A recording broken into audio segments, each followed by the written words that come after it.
Good morning everyone. As we all know that we have started with our first chapter of surveying one, in which we have studied about the definitions about surveying, what are the purpose behind, what are the uses of surveying, and we have started with the classification of surveying. Okay, so this we have seen on the previous class, and one more thing, it will not be possible for me to take live classes because due to lockdown I'm not able to come to the college.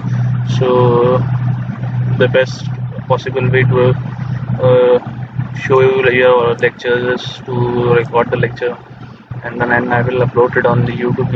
If you have any doubts related to any topic, you can freely ask. You have my WhatsApp number.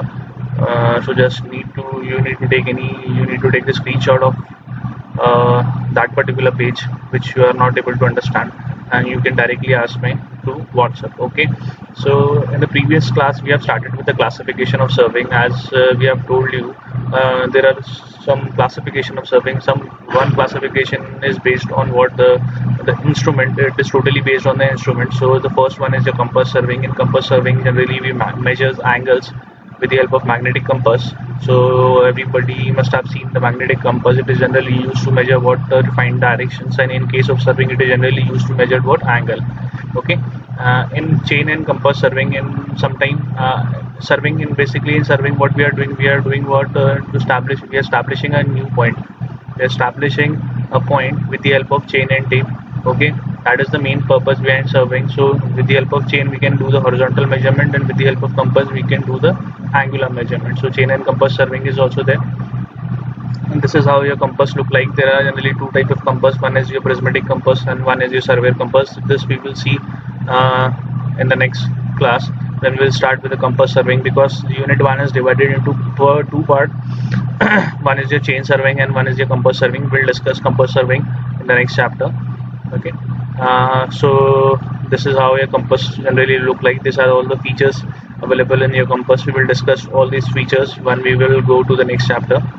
Okay, after that the next classification is plane table surveying. Plane table surveying is basically it consists of a table in which generally what a sheet has been provided, and in this we directly do the measurement, as well as what your direct measurement is done on the field, and as well as plotting is done simultaneously. So that therefore it is called as your graphical method. Next one is your theodolite surveying. Basically it is also an instrument which is generally used to measure horizontal angle. It is also called as a universal instrument because many things is possible with the help of theodolite. You can measure horizontal distance also with the help of theodolite. You can measure horizontal angle, you can measure vertical angle, you can do chaining and ranging also with the help of theodolite. Therefore it is also called as your theodolite surveying. We have different chapters in surveying regarding this all instrument, so we'll discuss all this in the later chapters. This is somehow your plane table look likes. This is all the accessories which has been used in your plane table. This scale one is called as your elidate. This is a compass. This is your level tube. Okay, this is your U-fork. These all instruments are used to draw a graphical representation. Okay, this is your plane table surveying. So over here you can see some students are there. You can see that they are doing plane table surveying over there. After that, theodolite. This is the instrument theodolite, which is generally used to measure what horizontal and vertical angle. Okay. There is a scale provided at the bottom which is generally used to measure the horizontal angle. There is a scale provided on this side which is generally used to measure the vertical angle. Okay. The graduation which has been marked inside the scale it look like somewhat this only over here. The least count of this is what it is generally better than your compass, because compass have a least count of 30 minutes, but in this theodolite you can measure an angle up to 20 seconds also. Okay, so in surveying the angles are measured in terms of degree, minutes and second. So with the help of compass you can measure at least what you can measure its least dimension is what is 30 minutes, but with the help of theodolite you can measure an angle up to a 20 second also. Therefore it is more accurate as compared to a compass. Okay, next is your tachometric surveying. This tachometric surveying is generally used where a physical measurement is not possible, where direct chaining is not possible. Suppose there is a hilly ground, and the total area which suppose there is an area in which you have to do a surveying, and it is totally covered with a hilly ground. So every time you will have to measure the measurements with the help of chain is very difficult in hilly terrain. So in that situation, tachometric surveying is used. Tachometer is an instrument which is generally used to measure what horizontal and vertical distance. This is in your surveying too. After that, leveling. Leveling is basically done with the help of some instrument which is called as auto level, dumpy level. Okay, so leveling part is related to your vertical observation. In chain, we are doing measurements on the field, so that is your horizontal plane. But when you are measuring a height of a building, or when you are measuring what above or below the surface of the earth, then it is called as your leveling. Okay, so tachometric surveying, this is your diagram related to your tachometric surveying. This diagram is not that much important, but you must know what is tachometric surveying. This is leveling. This is the instrument which is being used. There is a leveling staff is also being used. So leveling you must have seen on the road. Sometimes people are standing with a telescope with them, and there is a scale with them. Generally, they are doing what leveling on the roads. You must have seen that. The next classification is photogrammetric surveying. Surveying is also done with the help of taking photographs with the help of what planes, with the help of what your drones also sometimes. So with the help of planes and drones, the photograph which has been taken is generally used to measure the distances and to locate any points. So photogrammetric surveying is also one of the part of your surveying. EDM surveying. EDM surveying is a type of surveying in which with the help of EDM instrument you are measuring your horizontal distance. So these are totally based on instrument. This is the diagram shown of photogrammetric surveying, in which a plane is moving on a plane. A plane is moving over a ground, and it is taking photograph of the below surface. And with this photograph, you can calculate the horizontal distance by using certain formulas. Okay. This is your EDM, in which you can directly measure the horizontal distance.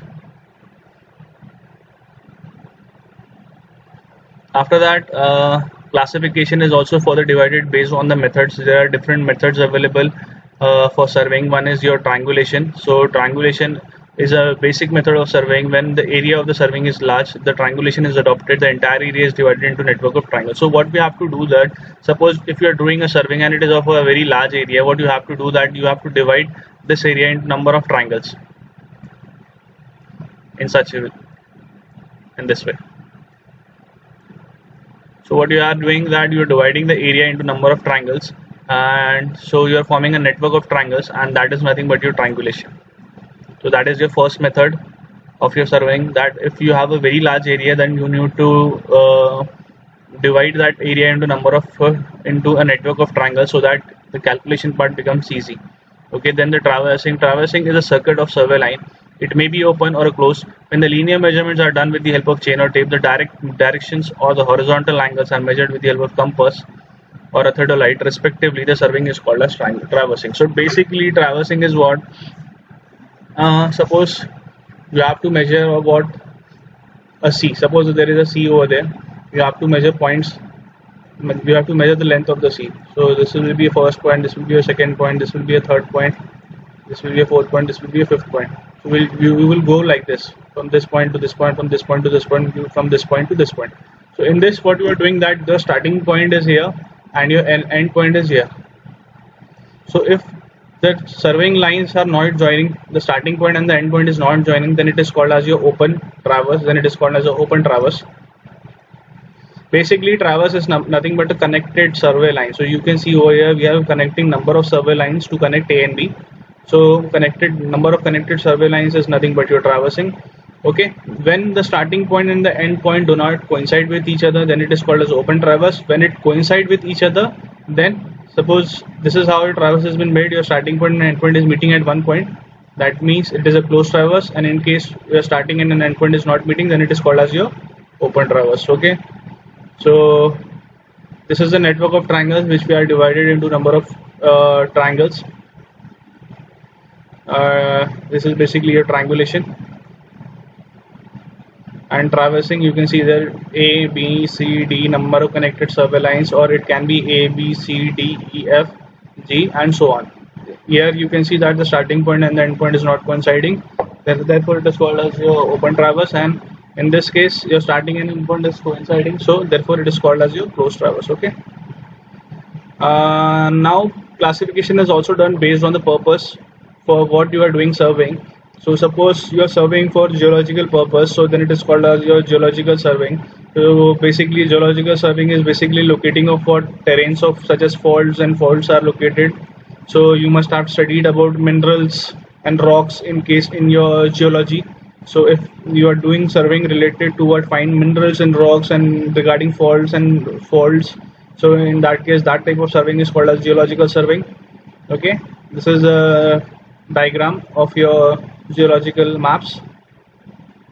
Then there is your mine surveying. Mine surveying includes both surface and underground surveying. It can be done on the surface, it can be underground. It is conducted for exploration of minerals deposit and to guide the tunnelings and other operation associated with mining. So basically, if you are doing it for the purpose of mining, that is for finding out the minerals and for the guiding the tunneling purpose, then it is called as your mine surveying. Then there is archaeological surveying. It is conducted to locate what your antiquities, civilization kingdoms, forests, temples, etc. So if you are finding what civilized antiquities, your archaeological structures, in that case, if you are doing surveying, so then it is called as your archaeological surveying. Military surveying is done generally for your strategic planning. So it is very important and critical application in the military. Aerial surveys are conducted for this purpose. It is conducted to locate strategic positions for the purpose of army operations. So basically, this surveying is done for what your strategic purpose. Okay.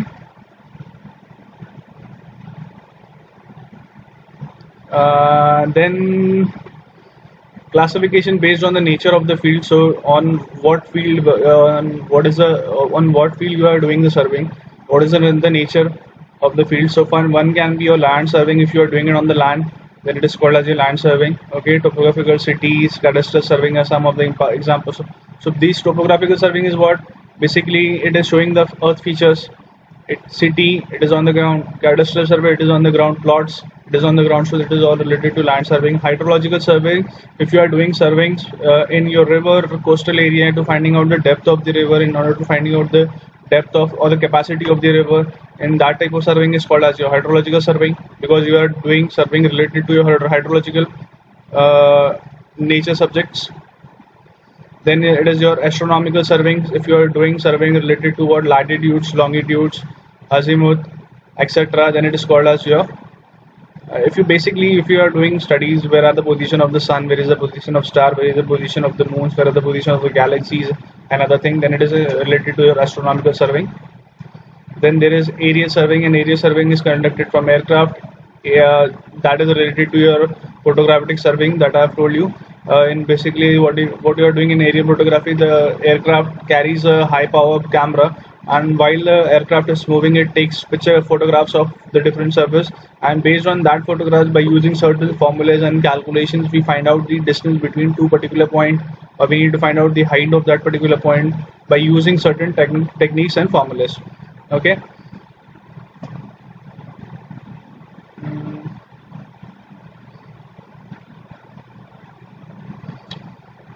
Okay, after that there is plan on map. The basic aim and the objective behind surveying is to prepare a map. That I've told you that the main purpose why we are doing surveying is that the purpose behind surveying is to prepare a map or a plan.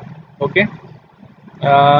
One of the basic objective of surveying is to prepare a plan or map. A plan is a graphical representation to some scale or the features near or below the surface of the earth as projected on the horizontal plane. So basically it is you are choosing certain scale and you are drawing it on the horizontal plane. The horizontal plane is represented by a plane drawing sheet on which a plan is drawn to some scale. However, the surface of the earth is curved, it cannot be truly represented on the plane without distortion. In plane surveying, the area involved are small. The earth's surface may be considered a plane surface, and the plan is conducted by the orthographic projection, and the plan is drawn on the relatively large scale. Okay, so basically in plan what you are doing, basically what you have whatever the measurements you have taken with the help of your scale or with the help of your chain or your compass, you will draw it on a sheet by choosing a certain scale. and it is also saying that the true representation of Earth surface is not possible, because the true representation of Earth surface is what? Because the Earth surface is parabolical, is in nature, so you cannot draw it. But in plane surveying, we do not consider that the Earth surface is parabolical, we consider it as a plane. So by selecting suitable scale, you are drawing it on the plane sheet as nothing but your plan. Okay, then map is what? If a scale of graphical if the scale of graphical projection on the horizontal plane is small, so if you are choosing a scale which is very small, the plan is called as a map. So if it is a graphical projection on a horizontal plane is what? Small. The scale, if the scale is very small, then it is called as your map. That is the only difference between your plan and the map. Okay, that you need to know. This is your plan and this is your map. Okay, then scale is also important, but that we will see in the later class. Today we'll stop over here. Okay, after that we will start with your compass. We have done with the first part, that is your introductory part of your surveying. Okay, if you have any doubt related to this topic, please let me know in the comment section, or you can directly WhatsApp me by taking a screenshot. Okay, okay, thank you so much.